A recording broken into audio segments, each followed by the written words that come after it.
अब हम बात करेंगे आप एक बेसिक एपीआई कैसे बना सकते हैं। बेसिक एपीआई का मतलब है एक सिंपल सी एपीआई हम क्रिएट करेंगे आज के इस लेक्चर में और टेस्ट करेंगे जो भी आपने एपीआई बनाई है वो कैसे चल रही है, कैसी दिख रही है, किस तरीके से वर्क कर रही है। वो बेसिकली आप एपीआई जो है ब्राउजर पे तो देख ही सक पाएंगे, बाकी मैं आपको एक नॉर्मल एक जैसे पोस्टमैन एपीआई होती है इस तरीके से भी आपको दिखाऊंगा। एक थंडर क्लाइंट होता है उसके थ्रू आपको दिखाने वाला हूँ कि एपीआई को आप कैसे टेस्टिंग कर सकते हैं, एपीआई के अंदर जो भी डेटा है। और सेम ही आप पोस्टमैन के थ्रू भी कर सकते हैं, जैसे थंडर क्लाइंट होता है सेम ही इंटरफेस पोस्टमैन का भी होता है।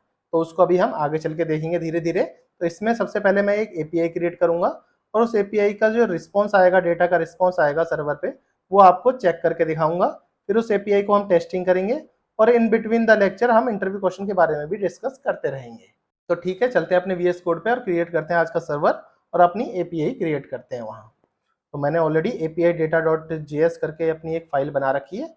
यहाँ पे अपना पहले अपना कॉन्स्ट करके अपना सर्वर को इंपोर्ट कर लेंगे, एचटीटीपी सर्वर यहाँ से इंपोर्ट कर लिया रिक्वायर्ड से एचटीटीपी। अब इस तरह से कॉन्स्ट लिखो और सर्वर का नाम लिख सकते हैं, सर्वर का नाम सर्वर ही लिख देते हैं। इज इक्वल टू यहाँ पे लिखेंगे HTTP dot create server. Create server इस तरीके से होता है, इसमें एक रिक्वेस्ट होता है, एक रिस्पॉन्स होती है, आप सबको मैं पहले ही बता चुका हूँ। इसके अंदर ना पोर्ट जैसे मैंने बताया था आपको इस तरह से भी लिख सकते हैं, लिसन करके पोर्ट इस तरीके से। जरूरी नहीं है आपको यहाँ कंसोल लॉग लिखना हो, इस तरीके से आप लिसनिंग भी कर सकते हो किसी भी पोर्ट पे। फॉर एग्जाम्पल मैंने 3000 पोर्ट पे कर रहा हूँ और इसी के अंदर हम डेटा लिखने वाले हैं। डेटा के लिए पहले मुझे देखो रिस्पॉन्स डॉट राइट हेड लिखते थे जनरली हम, तो राइट हेड में नहीं, हम जो भी एपीआई बनाते हैं उसको ना सेट करते हैं हेडर। तो इस तरह से लिखूंगा सेट हेडर। सेट हेडर लिखने के बाद इसके अंदर हमें लिखना पड़ता है कि हेडर किस तरीके का है। तो मैं कंटेंट टाइप एप्लीकेशन जेसन दे देता हूँ। जनरली हेडर जो होते हैं कंटेंट टाइप एप्लीकेशन जेसन होते हैं। आगे चल के हेडर के बारे में हम डिटेल में पढ़ने वाले हैं, बट जनरली आप समझ लीजिए आप एपीआई बनाते हैं तो हमें कंटेंट टाइप में एप्लीकेशन जेसन देना पड़ता है, जिस हिसाब से हम राइट हेड देते थे इसी तरीके से समझो। और एक एक डेटा बना लेते हैं इस तरह से कॉन्स्ट करके डेटा बना लेते हैं, यूजर डेटा एपीआई पे जिस तरह का डेटा आता है उस तरीके से। और यहाँ करली ब्रैकेट के अंदर हम बनाने वाले हैं, आईडी लिख देते हैं, नेम लिख देते हैं, ईमेल आईडी में लिख देते हैं test@gmail.com। ठीक है, आपने एक ईमेल आईडी दे दी। अब इसके बाद एज और दे देते हैं, एज 30। इस तरफ से आप एपीआई का कोई एक डमी एपीआई दे सकते हैं, test1@gmail.com। इसके बाद एज और इस तरह से बंद कर देते हैं। एक आईडी और ले लेते हैं, test3@gmail.com। ठीक है, इस तरीके का हमने कुछ डेटा ले लिया, यूज़र डेटा। इस यूज़र डेटा को कॉपी कर लेते हैं, ये एज ए वेरिएबल में ले लिया था मैंने। इसके अंदर हम सिंपल लिखेंगे रेस्पॉन्स डॉट राइट, और राइट के अंदर हमें बताना है कि किस तरह से हम भेज रहे हैं। रिस्पॉन्स डॉट राइट में हमें लिख देना है जेसन डॉट स्ट्रिंगीफाई में भर के हमने यूज़र का डेटा इस तरह से भेज दिया। और जब हमने रिस्पॉन्स जो राइट कराया तो रिस्पॉन्स को एंड करना भी जरूरी है, तो रिस्पॉन्स डॉट एंड करके इस तरह से हम बंद कर देंगे। अब इसको हम चला के देख लेते हैं।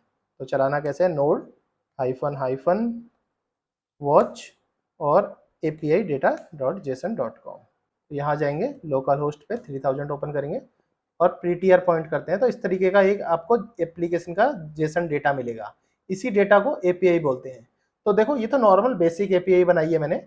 एपीआई में बहुत सारी चीज़ें होती हैं, जैसे रिक्वेस्ट मेथड भी होते हैं बहुत सारे, सिक्योरिटी टोकन भी लगा सकते हो आप, इसमें फॉर्मेटिंग भी कर सकते हो, फॉर्मेट कर सकते हो, वैलिडेशन लगा सकते हो। एपीआई में बहुत सारी चीज़ें होती हैं, हम आगे आने वाले टाइम में चीज़ें सीखने वाले हैं। ये नॉर्मल गेट एपीआई बनाई है मैंने। गेट एपीआई आप सीधी ब्राउजर में देख सकते हैं।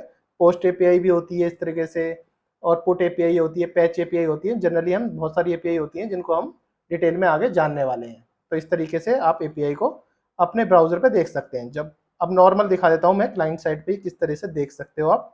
इसमें जाओगे नेटवर्क टैब में, फिर रिफ्रेश करोगे इसको, लोकल होस्ट पे जाओगे तो रिस्पॉन्स में भी देखो आपको एपीआई इस तरीके से दिखती है। कोई भी एपीआई अगर बैकएंड वाला एपीआई देता है आपको, ऐसे फ्रंट एंड हम जो है रिस्पॉन्स में देखते हैं इस तरीके से एपीआई का डेटा।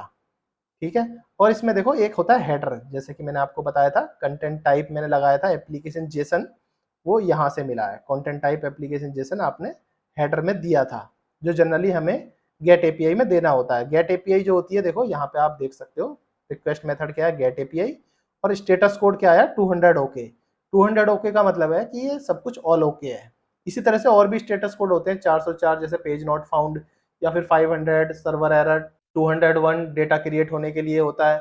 इस तरीके से बहुत सारे एरर कोड भी होते हैं। धीरे धीरे ये भी मैं आपको सिखाता रहूंगा। तो ठीक है, आपने नॉर्मली देख लिया कि किस तरीके से एपीआई क्रिएट होती है। अब जनरली जो सेकंड सवाल आता है कि एपीआई आपने बना तो ली, आपने ब्राउजर पे भी देख ली, सर्वर ने क्या रिस्पॉन्स आया मैंने आपको ब्राउजर में दिखा भी दिया। अब एपीआई को हम टेस्टिंग कैसे कर सकते हैं। एपीआई टेस्टिंग के लिए देखो एक होता है पोस्टमैन। पोस्टमैन जनरली इस तरह से होता है। पोस्टमैन यहाँ पे आप साइन इन करेंगे, फ्री है, नॉर्मल, जब कुछ प्रॉब्लम नहीं है, यहाँ से साइन अप करेंगे तो आप ब्राउजर पे भी इसको चेक कर सकते हैं। और अगर आप इसको डाउनलोड करना चाहते हैं तो आपके अकॉर्डिंग यहाँ डाउनलोड का ऑप्शन भी है। अगर आप ये डाउनलोड वाउनलोड नहीं करना चाहते, अपने वीएस कोड भी चेक करना चाहते हैं, तो एक आता है एक्सटेंशन थंडर क्लाइंट।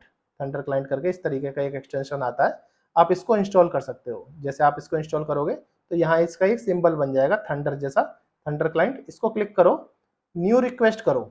जैसे आप न्यू रिक्वेस्ट करते हो, एपीआई की जो यूआरएल था वो ये है, एपीआई का यूआरएल, इसको कॉपी करो। ये एपीआई का यूआरएल है, मतलब ये एचटीटीपी रिक्वेस्ट कर रहे हो आप। जैसे आप गेट रिक्वेस्ट मारोगे, ये रिक्वेस्ट है जो बैकएंड ने दी है, आप इसको सेंड करोगे तो इस तरह से आपको देखो रिस्पॉन्स मिल जाएगा।